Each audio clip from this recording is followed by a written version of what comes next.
ಅವನು 99 ಪೆಟ್ಟು ಹೊಡೆದ್ರು ಏನೂ ಆಗ್ಲಿಲ್ಲ.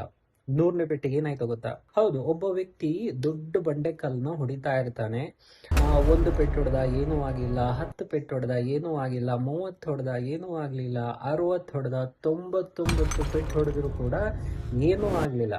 ಅಲ್ಲಿರೋ ಸುತ್ತಮುತ್ತ ಜನಗಳು ನೋಡಿ ನಗ್ತಾ ಇರ್ತಾರೆ, ನಿನ್ನಿಂದ ಏನೂ ಆಗಲ್ಲ ಅಂತೇಳಿ. ಬಟ್ ಇವನು ಯಾವ್ದನ್ನು ತಲೆ ಕೆಡ್ಸ್ಕೊಳ್ದೆ 100ನೇ ಪೆಟ್ಟು ಹಾಕ್ತಾನೆ.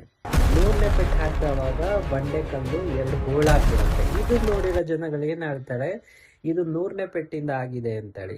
ಬಟ್ ಅವ್ನು ಹೇಳ್ತಾನೆ, ಇದು 100ನೇ ಪೆಟ್ಟಿಂದ ಮಾತ್ರ ಸಾಧ್ಯ ಇಲ್ಲ, ನಾನು ಏನು 99 ಪೆಟ್ಟು ಹಾಕಿದ್ದೆ ಅದ್ರದ್ದು ಶ್ರಮನೂ ಕೂಡ ಇದರಲ್ಲಿ ಇದೆ ಅಂತೇಳಿ.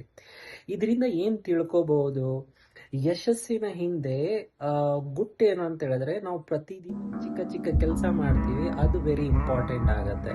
ಸೊ ನಿಮ್ ಫ್ರೆಂಡ್ಸು, ಫ್ಯಾಮಿಲಿ ಮೆಂಬರ್ಸು, ಕೊಲೀಗ್ಸು ಇವಾಗ ಸಕ್ಸಸ್ಸಿಗೋಸ್ಕರ ಈ ಚಿಕ್ಕ ಪುಟ್ಟ ಕೆಲಸನ ಪ್ರತಿದಿನ ಮಾಡ್ತಾ ಇರ್ತಾರೆ. ಅವ್ರಿಗೆ ಈ ಮೋಟಿವೇಶನ್ ಸ್ಟೋರಿನ ಶೇರ್ ಮಾಡಿ, ಅವ್ರಿಗೆ ಸಕ್ಸಸ್ಸಿಗೆ ನೀವು ಒಂದು ದಾರಿಯಾಗಿ.